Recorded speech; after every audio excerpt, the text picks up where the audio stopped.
आइए हम आपको सीधे लिए चलते हैं एटीएस की प्रेस कॉन्फ्रेंस मुंबई।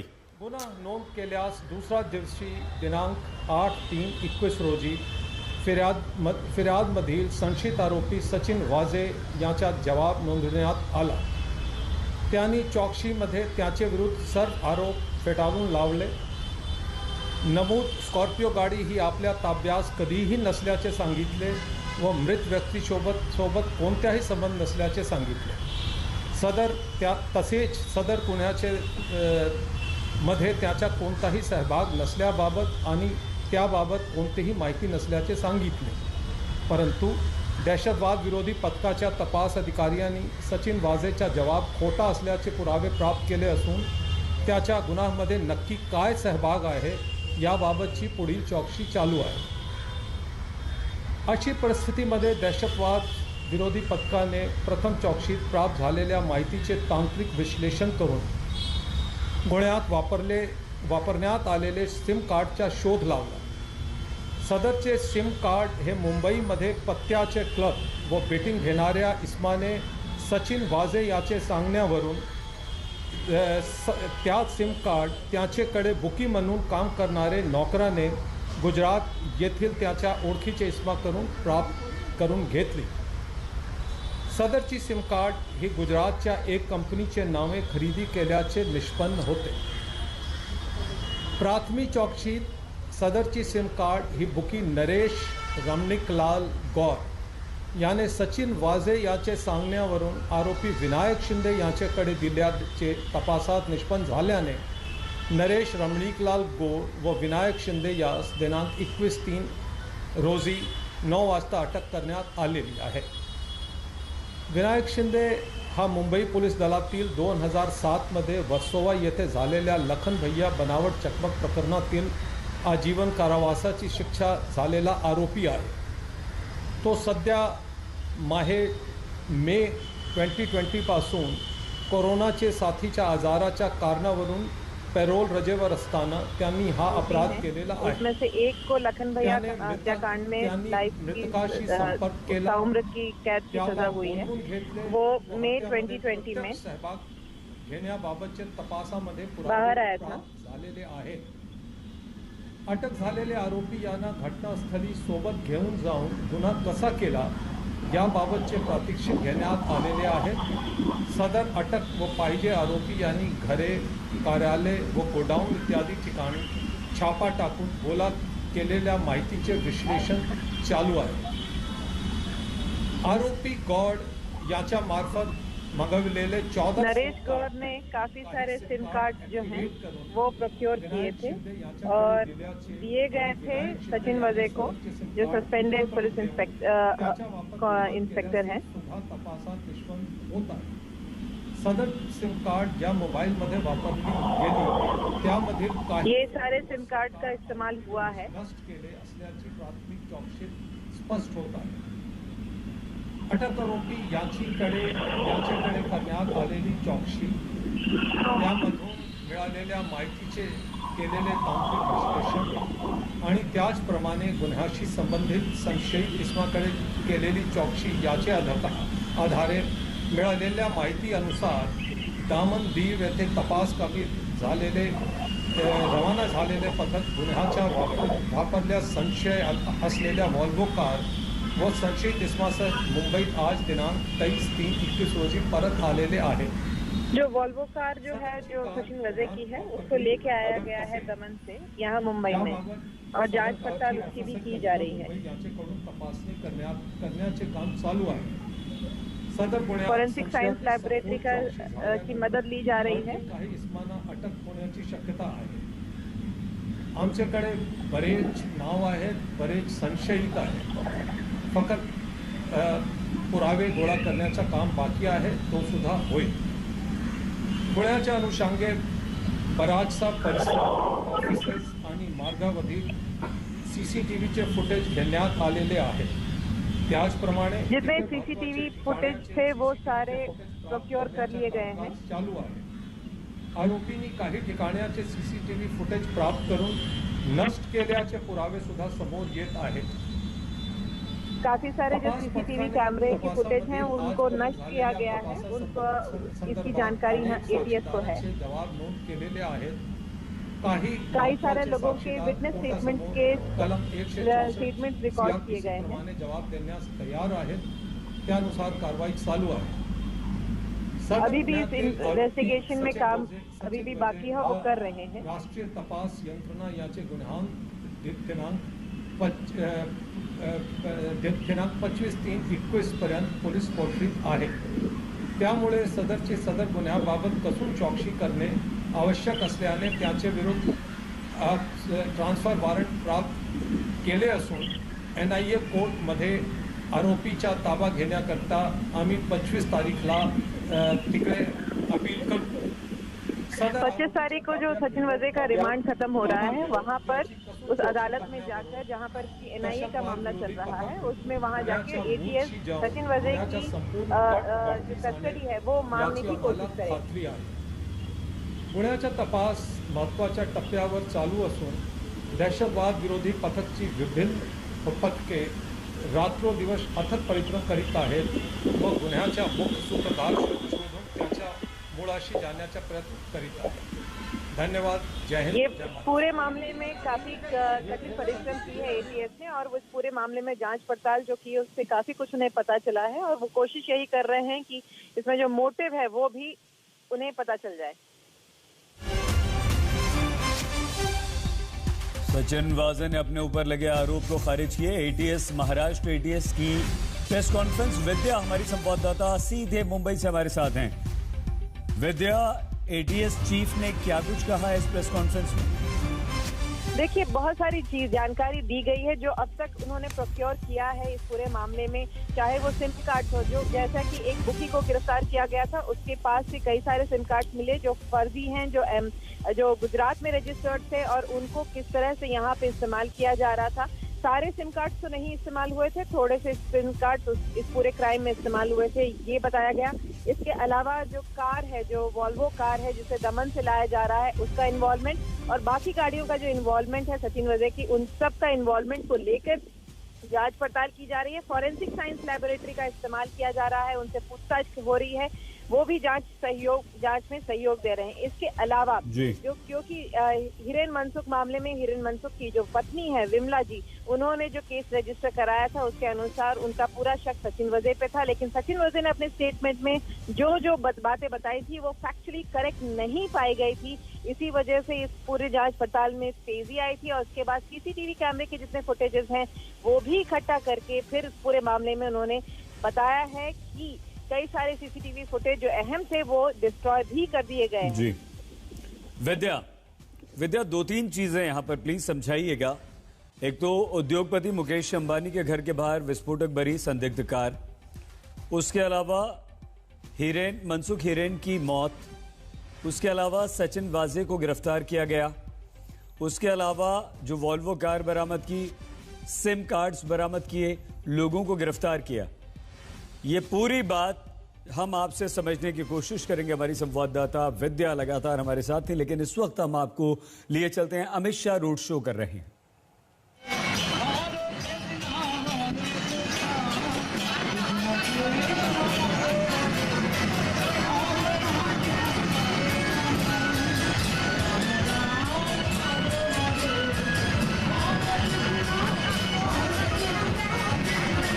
लगातार चुनाव प्रचार में, और ये मेदिनीपुर में अमित शाह का रोड शो। बीजेपी कार्यकर्ताओं, बीजेपी समर्थकों की जबरदस्त भीड़ के बीच अमित शाह न सिर्फ ममता दीदी पर, TMC पर जमकर बरस रहे हैं, और बुआ भतीजे ने गबन किया है, यह आरोप लगाते हुए इस वक्त पश्चिम बंगाल के मेदिनीपुर में रोड शो कर रहे हैं अमित शाह।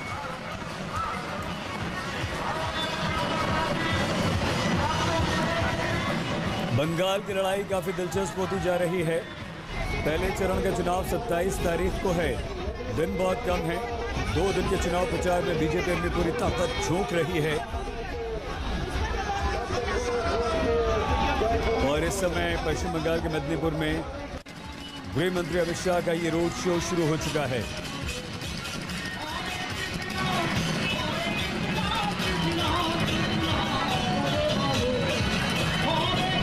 पश्चिम बंगाल में फर्स्ट फेज की वोटिंग का काउंटडाउन शुरू हो चुका है। चुनाव प्रचार को लेकर जबरदस्त सरगर्मी है। अमित शाह ने एक रैली को संबोधित किया और कहा कि तूफान राहत के लिए भेजे गए पैसे खा गई है टीएमसी।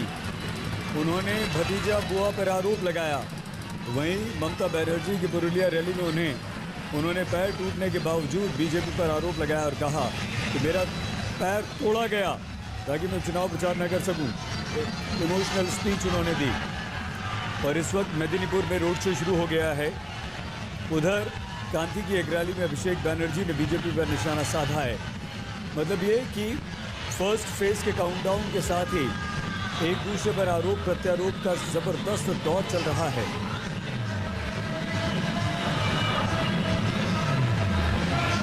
भारी भीड़ के बीच अमित शाह रोड शो कर रहे हैं।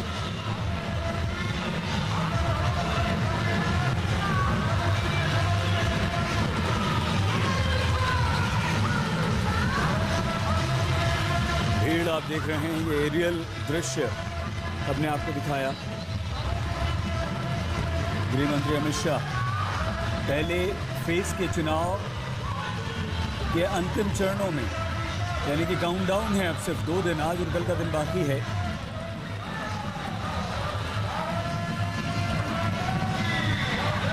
जबरदस्त आरोप प्रत्यारोप चल रहे हैं। अमित शाह ने गबन का आरोप लगाया ममता बनर्जी और उनके भतीजे अभिषेक बनर्जी पर। तो उधर ममता बनर्जी ने कहा कि खेला होबे और बीजेपी जाबे। सूर्याग्नि हमारे संवाददाता इस वक्त हमारे साथ जुड़ चुके हैं। सूर्याग्नि, फर्स्ट फेज के पहले जब ये काउंटडाउन शुरू हो चुका है, चुनाव प्रचार खत्म हो रहा है, ऐसे में किस तरह से और ज्यादा आक्रामक दोनों बीजेपी टीएमसी और अभी जो रोड शो हो रहा है उसकी क्या खबर अमित शाह की? देखिए अगर हम आरोप प्रत्यारोप के बारे में बात करें तो बीजेपी और तृणमूल दोनों ही एक भी इंच पीछे वो हट नहीं रही है। एक तरफ अभिषेक बनर्जी और ममता बनर्जी पर आरोप लगा रही है बीजेपी के वो तोलाबाजी में मदद करते हैं लोकल लीडरशिप को, और दूसरे तरफ ममता बनर्जी अभिषेक बनर्जी दावा करते हैं कि बाहर से नेता आते हैं, यहाँ पे बीजेपी को बाहर से चलाया जा रहा है और पश्चिम बंगाल को भी बाहर से चलाया जाएगा। दूसरी बात, अगर हम आज के बारे में बात करें तो आज खबरें लगातार आ रही हैं। इस वक्त हम आपको लिए चलते हैं। केंद्रीय मंत्री रविशंकर प्रसाद प्रेस कॉन्फ्रेंस कर रहे हैं। पुलिस ऑफिसर शक के घेरे में आया जिसका नाम है संजीव वाजे ना, सचिन वाजे, क्षमा करिए, आई स्टैंड करेक्टेड। दूसरी कहानी आई कि भारत के इतिहास में पहली बार हुआ कि एक पुलिस कमिश्नर, पूर्व पुलिस कमिश्नर ने लिखा कि होम मिनिस्टर साहब ने टारगेट फिक्स किया है मुंबई से 100 करोड़ रुपया पर महीने का। तो परसों हमने एक विषय उठाया था कि अगर महाराष्ट्र में मुंबई से सिर्फ एक मंत्री का टारगेट है वसूली का कोटा 100 करोड़, तो पूरे महाराष्ट्र का कितना है? और अगर एक मंत्री का कोटा है 100 करोड़ तो बाकी मंत्रियों का कुल मिलाकर कितना है? और यह भी सवाल उठाया गया था कि गृह मंत्री जी ये सिर्फ अपने लिए वसूली कर रहे थे, अपनी पार्टी के लिए या सरकार के लिए? इन तीनों का अभी तक कोई उत्तर नहीं आया।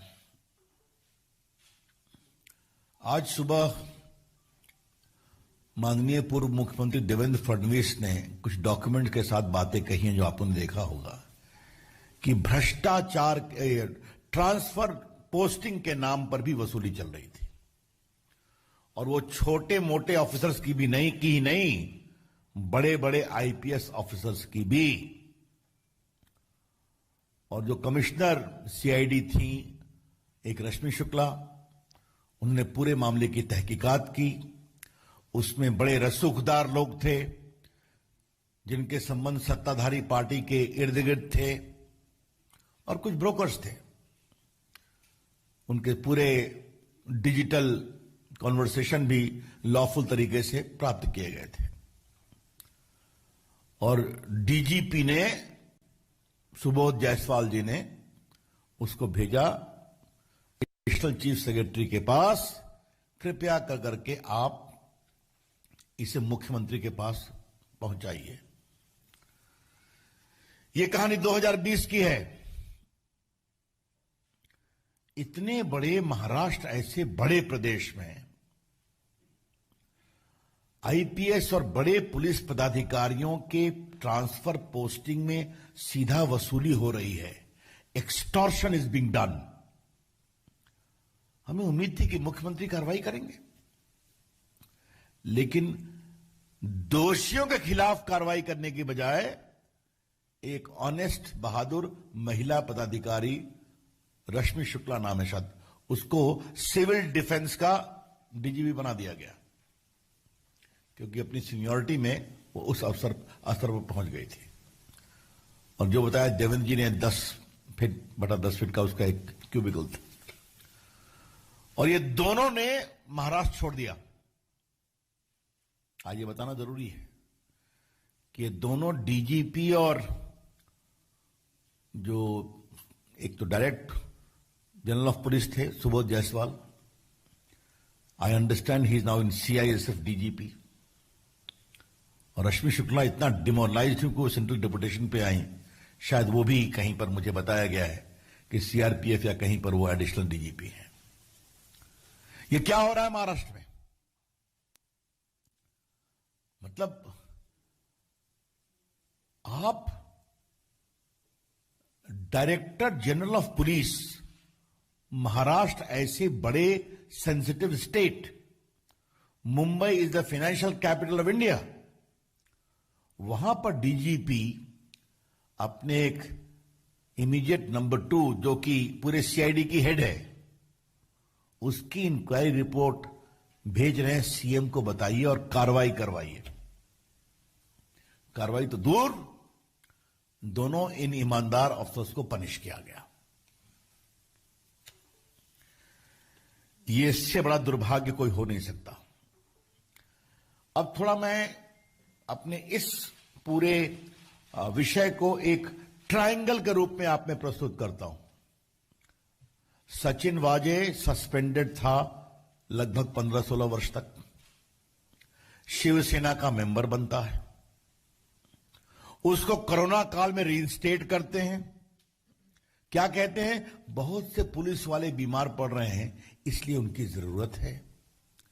रीइंस्टेट किया तो सिर्फ एक इनको किया और 4 कांस्टेबल को किया। ये रीइंस्टेट होने के साथ एंटिया का घटना सामने आती है, जो जिलेटिन बार मिली है, एक्सप्लोसिव सब्सटेंस है। उस पर भी एक विषय मुझे कहना है, अभी मैं आऊंगा। और उसके बाद उन्हें 100 करोड़ वसूली का टारगेट दिया जाता है, क्योंकि जो इनका अतीत रहा है उसके बारे में बात निकलेगी तो बहुत दूर तक जाएगी, तो ये डिलीवर कर सकते हैं।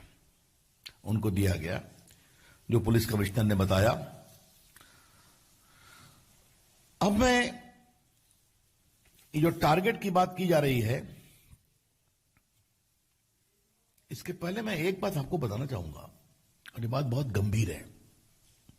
आपको मालूम है वो जो कि जो हमारे स्कॉर्पियो गाड़ी मिली थी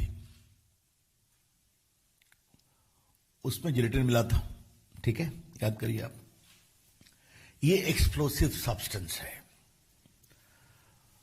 और नेशनल इन्वेस्टिगेटिव एजेंसी में ये एक शेड्यूल्ड ऑफेंस है कि कहीं पर अगर कोई एक्सप्लोसिव सब्सटेंस मिलता है तो उसकी जांच एनआईए करेगी।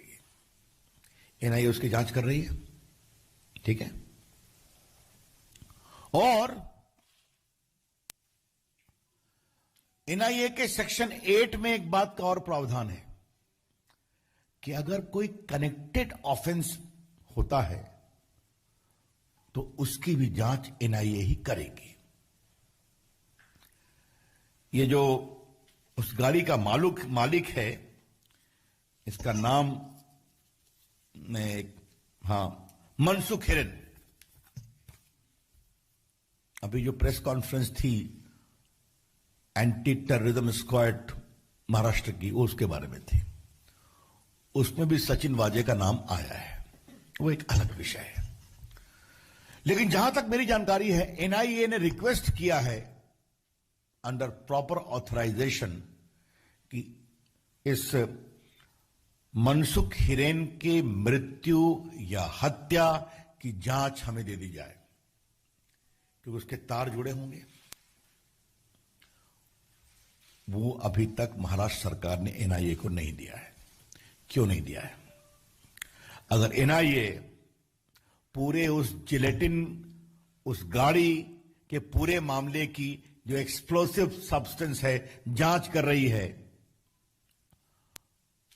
तो उस जांच में अगर उस गाड़ी के मालिक की संदेहास्पद मृत्यु होती है, तो वो जिम्मेवारी एनआईए को क्यों नहीं दी जा रही है? क्या इस बात से हम ये निष्कर्ष निकालें कि जो इसके सस्पिशियस सर्कमस्टेंसेस ऑफ कॉन्स्पिरेसी है, उसकी ईमानदार जांच को रोका जा रहा है? हम कोई टिप्पणी नहीं कर रहे हैं।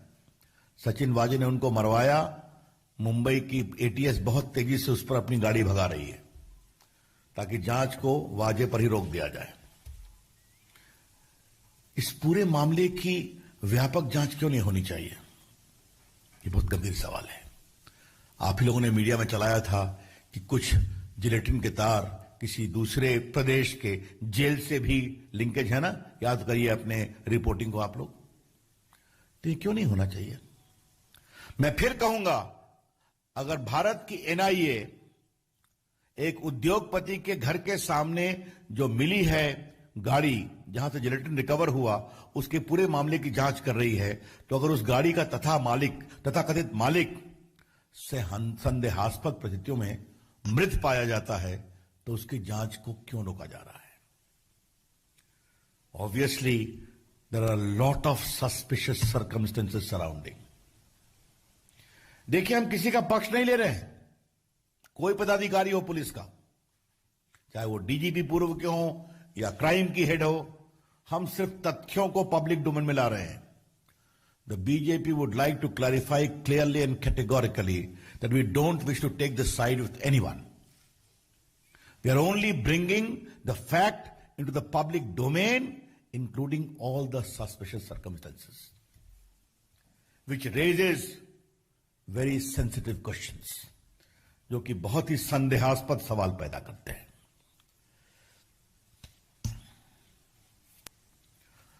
अब इससे एक और सवाल निकलता है, महाराष्ट्र सरकार को कौन चला रहा है? Who is running the show of Maharashtra? क्या is it the most confused government in the history of Maharashtra? जिसके नेता तो कुर्सी पर हैं, अथॉरिटी नहीं है। अगर सेना के लोगों से पूछो क्या है मामला, हमसे नहीं, बात करो एनसीपी से, उनके आदमी, उनके नेता है। एनसीपी से पूछो तो वो कहते हैं हमसे नहीं, मुख्यमंत्री को फैसला करना है। और कांग्रेस से पूछो, कहा ये दोनों बड़े पार्टनर हमारे हैं, दोनों मिलकर जल्दी फैसला करें। तो ये कौन सी अगाड़ी है? ये जो अगाड़ी तिगाड़ी पर खड़ी है, इसका डायरेक्शन क्या है? What is the political direction of this Agadi, Vasuli Agadi, standing upon three pillars, Tigadi of NCP, of Shiv Sena and Congress? ये कौन सा नाटक हो रहा है?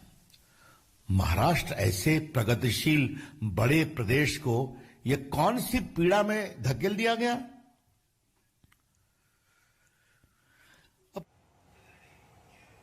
आइए सीधे मेदिनीपुर लिए चलते हैं। अंजना हमारी साथी अमित शाह के रोड शो में हैं, उनसे बात कर रही हैं। तो बंगाल का संग्राम चरम पर है और ऐसे में हम इस वक्त मौजूद हैं मिदनापुर में, जहां पर गृह मंत्री अमित शाह अपना ये रोड शो कर रहे हैं। ये नजारा आपको दिख रहा है, गुलाब की पंखुड़ियों के बीच गृह मंत्री अपने तरीके से पूरे संग्राम को लोगों के बीच में पहुंचा रहे हैं। अमित शाह जी, ये भीड़ देखकर तो साफ है कि एक विकल्प के तौर पर आप उभर गए हैं, लेकिन यहाँ से सत्ता तक के लिए आप कैसे आश्वस्त हैं कि कुर्सी बंगाल की मिलेगी? देखिए, हमारा जो घोषणा पत्र आया है वो बंगाल की जनता की आकांक्षाओं की पूर्ति करने वाला घोषणा पत्र है और भारतीय जनता पार्टी का संकल्प पत्र पूरे देश की जनता गंभीरता के साथ लेती है। हमने घुसपैठ मुक्त बंगाल का वादा किया है, भ्रष्टाचार मुक्त बंगाल का वादा किया है, महिला सुरक्षा से युक्त बंगाल का वादा किया है। हमने सोनार बांग्ला की कल्पना की है जिसमें बंगाल के सांस्कृतिक वैभव को पुनः एक बार हम आसमान को छूने तक ले जाएंगे। और मैं मानता हूं जिस प्रकार की अराजकता यहां पर हुई है, तुष्टीकरण ने अपनी सारी सीमाएं लांघ दी है। बंगाल की जनता, आप देखिए, इतने छोटे से टाउन में हजारों लोग रोड से में उमटे हुए हैं। यही बताता है कि बंगाल की जनता परिवर्तन के लिए तैयार है। यहां 200 से ज्यादा सीटों के साथ भारतीय जनता पार्टी की सरकार बनने। तो आप कह रहे हैं कि अभी भी 200 सीटों पर आप अटके हुए हैं, अब तो कुछ ही दिन में वोटिंग होने वाली है। मेरा अगला सवाल आपसे यह है कि क्या सीएए को लेकर मन में कोई दुविधा है? वरना हर जगह आप नहीं दहाड़ रहे थे। मैनिफेस्टो के दिन कह दिया कैबिनेट का पहला फैसला होगा, और कांग्रेस कह रही है सर कि आप असम में कुछ और कहते हैं और यहाँ पर कुछ और कहते हैं। देखिए, सीएए के बारे में हमने स्पष्ट करा है कि बंगाल के अंदर और देश भर में जो करोड़ों शरणार्थी हैं उनको नागरिकता का सम्मान भारतीय जनता पार्टी की सरकार देगी। और ये हमारा सभी शरणार्थियों से एक अटल वादा है। आप कहते हैं कि आप घुसपैठियों को, बांग्लादेशी घुसपैठियों को हटाएंगे, उसकी वो कैसे होगा सर? उसके लिए क्या है? सीएए तो सिटीजनशिप का है ना, आप बांग्लादेशी घुसपैठियों को कैसे हटाएंगे? देखिए, सबसे पहले तो हम सीमाओं को और सुरक्षित करेंगे, थानों की जिम्मेदारी तय करेंगे कि थाने घुसपैठ के लिए रिस्पॉन्सिबल माने जाएंगे। इससे घुसपैठ काफी हद तक अटकेगी और उसके बाद में हम आगे की प्रक्रिया को भी आगे। नंदीग्राम की लड़ाई सबसे बड़ी लड़ाई बन गई है। ममता बनर्जी और शुभेंदु अधिकारी, ऐसा कमी होता है कि अपने सबसे कद्दावर नेता को आमने सामने उतारा जाता है। नंदीग्राम की लड़ाई कैसे जीतेंगे और कैसे आप आश्वस्त हैं कि ममता को शिकस्त देंगे? वो तो कह रही है यहाँ की बेटी हैं, ये सब बाहरी आ गए हैं, टूरिस्ट आ गए हैं। इतने सारे लोग टूरिस्ट अगर होते हैं तो मैं ममता जी को आश्वासन देना चाहता हूँ, वो अपनी स्वप्न की दुनिया में जी रही है। लेकिन क्या ये बाहरी वाला एक मुद्दा है अमित जी, जो आपको लगता है थोड़ा सा कहीं बैकफुट पर आपको डाल रहा है? बंगाली भाषा को हम हर जगह लागू करेंगे, आपको ज्यादा असर्ट करना पड़ रहा है कि हम बंगाल के लिए सब कुछ नहीं। बंगाल का मुख्यमंत्री बंगाल का ही धरती पुत्र बनेगा, कोई बाहरी बन ही नहीं सकता। मैनिफेस्टो आपने जारी किया, इस पर का एक गुजराती आए और उन्होंने मैनिफेस्टो जारी कर दिया, क्या जवाब हो? देखिए, ममता जी समझ नहीं रहे कि भारतीय जनता पार्टी राष्ट्रीय दल है, तो हमारा दल हर राज्य में चुनाव लड़ता है, इससे कोई बाहरी नहीं हो जाता। बंगाल, गुजरात में जो बंगाली रह रहे हैं वो भी बाहरी नहीं है, यहाँ पर जो लोग आ रहे हैं वो भी बाहरी नहीं, सारे भारत के लोग हैं। जहाँ तक बंगाल के मुख्यमंत्री का सवाल है, बंगाल का धरती पुत्र ही बंगाल का मुख्यमंत्री बने। आज पुरुलिया में सर उन्होंने रैली में अपने चोट की बात फिर छेड़ी और कहा कि बीजेपी मुझसे डरती है, मेरे पैर ठीक थे, वो भी मेरे पैर शब्द कर दिए। उन्होंने ये शब्द कहा है, साजिश रची है ताकि मैं निकल ना पाऊं, लेकिन मैं फिर भी लड़ूं। मुझे लगता है कि उन्होंने अपनी मेडिकल रिपोर्ट सार्वजनिक करनी चाहिए। मेडिकल रिपोर्ट में क्या सार्वजनिक किया? क्या कह रहे हैं? मेडिकल रिपोर्ट में क्या सार्वजनिक किया? सार्वजनिक करनी चाहिए। करनी चाहिए आपको लग रहा है? चोट से क्या सियासी फायदा उनको मिलेगा सर? मैं नहीं मानता। जिस प्रकार का रिस्पांस आज सुबह में एक छोटे से द्वीप पर गया था, 40,000 से ज्यादा संख्या चिलचिलाती धूप के अंदर बैठी थी, मैं नहीं मानता उनको फायदा मिलने जा रहा है। आप एक कैमरा जरा पब्लिक को में घुमाइए, हजारों लोग इतने छोटे से टाउन के अंदर परिवर्तन के लिए इकट्ठा हुए हैं, ममता को हटाने के लिए इकट्ठा हुए हैं, मोदी जी के समर्थन में इकट्ठा हुए। अभी भी आपको भरोसा है सर पूरे 200 सीट का? आज भी 5 दिन पहले वादा है आपका? जी जरूर, हम 200 से ज्यादा सीट। एक आखिरी सवाल सर, महाराष्ट्र पर अनिल देशमुख, महाराष्ट्र के गृह मंत्री पर गंभीर सवाल लगे पूर्व कमिश्नर ने चिट्ठी में लिख दिया, जब इस तरह से हफ्ता महीना वसूली 100 करोड़ वसूली की बात हुई, बतौर गृह मंत्री आप इसको कैसे देखते हैं? देवेंद्र फडणवीस होम सेक्रेटरी से भी मिल रहे हैं, क्या केंद्र सरकार हस्तक्षेप कर सकती है? और पुलिस पर ऐसा आरोप लगना कि महीना वसूली करते थे, इस पर बतौर गृह मंत्री आप क्या कहेंगे? देखिए, अब सिर्फ पुलिस कमिश्नर का सवाल नहीं है और कुछ अफसरों ने भी चिट्ठी लिखी है। मैं कैंपेन में हूं, मैं देवेंद्र जी जो भेजेंगे उसको आराम से देखेंगे, मगर ये नैतिकता का सवाल है और मेरा मानना है महाराष्ट्र सरकार ने नैतिकता बतानी चाहिए। क्या करना चाहिए? आपको लगता है गृह मंत्री को हटाना चाहिए सर? मैं मुख्यमंत्री को कोई सलाह देना नहीं चाहता, मगर नैतिकता का कॉल उन्होंने लेना चाहिए। शरद पवार को कोई सलाह? ना जी। चलिए सर, बहुत बहुत धन्यवाद आपका हमसे बातचीत करने के लिए। तो ये थे गृह मंत्री अमित शाह, जो आज इस रैली में मिदनापुर में लोगों से रूबरू हो रहे हैं। और ये समूह आप देख रहे हैं लोगों का, जो सड़कों पर दिखाई दे रहा है। और इसी के साथ उन्होंने एक बार फिर से कहा है कि 200 का जो हमारा वादा है, वो 200 का टारगेट हम पूरा करेंगे। कैमरामैन हितेश के साथ अंजना ओम कश्यप, मिदनापुर आज तक। बड़ी खबर, बंगाल का धरतीपुत्र ही बंगाल का मुख्यमंत्री होगा, ये अमित शाह ने कहा है। बंगाल में उन्होंने कहा है, लेकिन महाराष्ट्र सरकार पर भी उन्होंने कहा कि नैतिकता दिखाना चाहिए। मैं मुख्यमंत्री उद्धव ठाकरे को कोई सलाह देना नहीं चाहता। आज तक से उन्होंने कहा कि ये उद्धव ठाकरे फैसला लें। हाँ, देवेंद्र फडणवीस जो भेजेंगे हमें रिपोर्ट, हम उस पर कार्रवाई जरूर करेंगे और आगे बात करेंगे। लेकिन बंगाल की बात करते हुए अमित शाह ने यह कहा कि बंगाल का धरतीपुत्र यानी कि बंगाल का व्यक्ति ही बंगाल का मुख्यमंत्री होगा, अगर बीजेपी सरकार बनाती है बंगाल में तो, अगर बीजेपी बंगाल में जीतती है तो बंगाल के धरतीपुत्र को यानी कि बंगाल के ही व्यक्ति को अमित शाह ने बंगाल का मुख्यमंत्री बनाने की बात कही है कि बंगाल का धरतीपुत्र यानी बंगाल का ही कोई व्यक्ति बंगाल का मुख्यमंत्री बनेगा अगर बीजेपी जीतती है तो बीजेपी ने जहां बंगाल में अपनी पूरी शक्ति झोंक दी है, वहीं ममता बनर्जी ने एक माइंड गेम खेला है। बड़ी इमोशनल बातें आज उन्होंने अपनी रैली में कही है।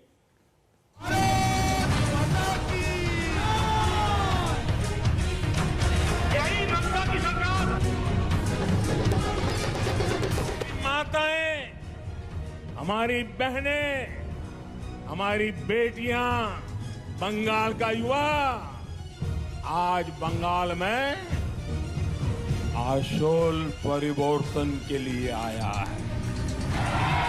लड़ाई हमें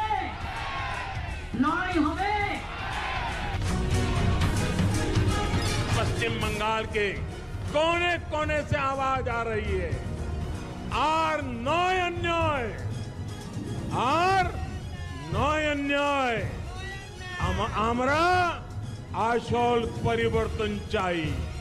हम लड़ेंगे, करेंगे, जीतेंगे। खेला होवे, देखा होवे, जेता होवे।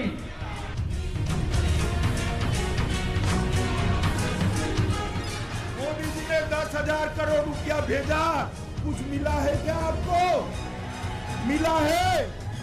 ये भतीजा एंड कंपनी चाव कर गई है, भतीजा एंड कंपनी चाव।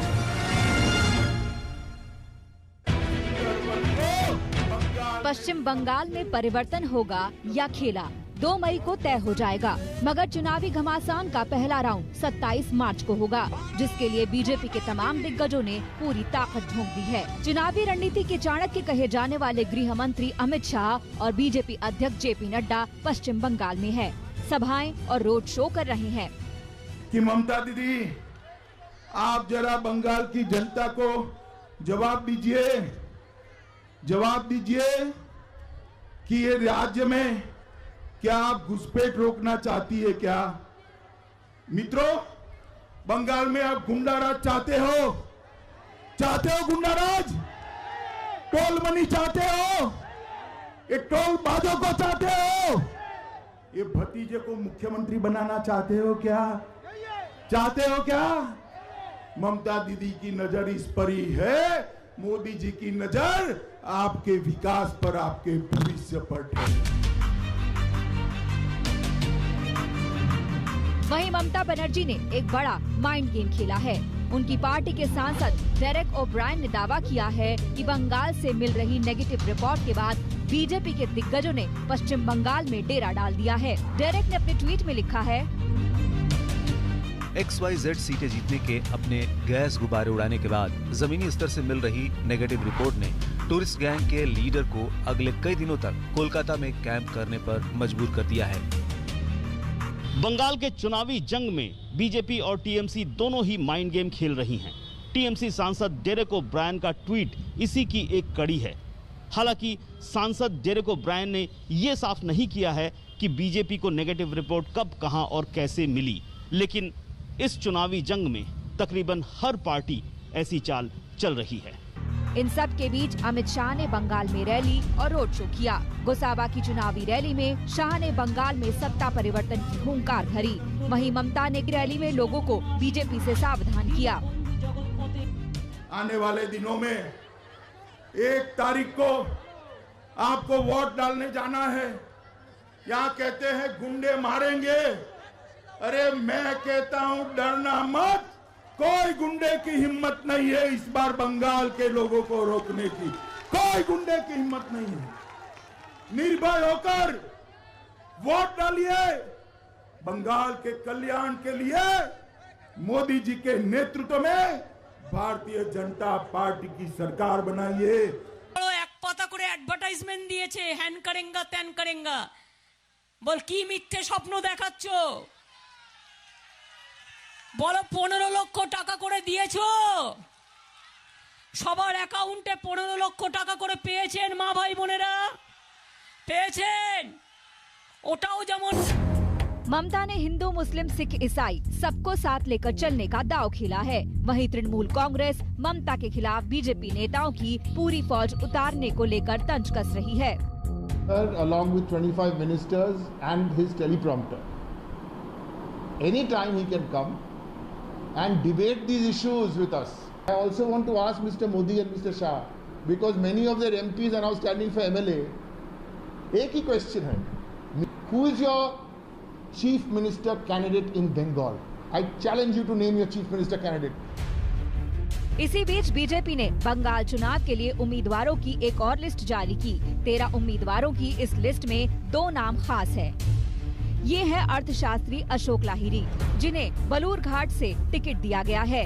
पहले उन्हें अलीपुर द्वार से उतारा गया, लेकिन अब उनकी सीट बलूर घाट कर दी गई है।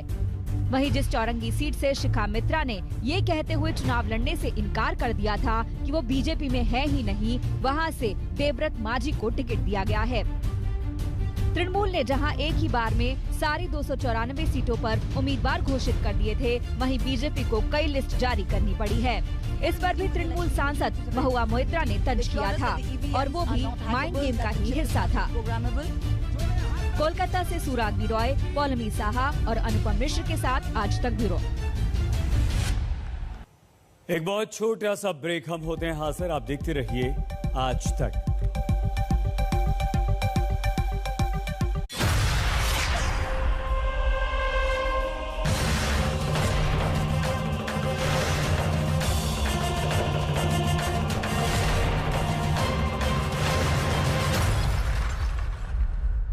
नमस्कार, मैं हूं अंजना ओम कश्यप। हमें उम्मीद है ये वीडियो आपको पसंद आया होगा। लेटेस्ट खबरों के लिए यूं ही देखते रहिए आज तक, और इस वीडियो के पसंद आने पर लाइक, शेयर एंड सब्सक्राइब करना ना भूलें।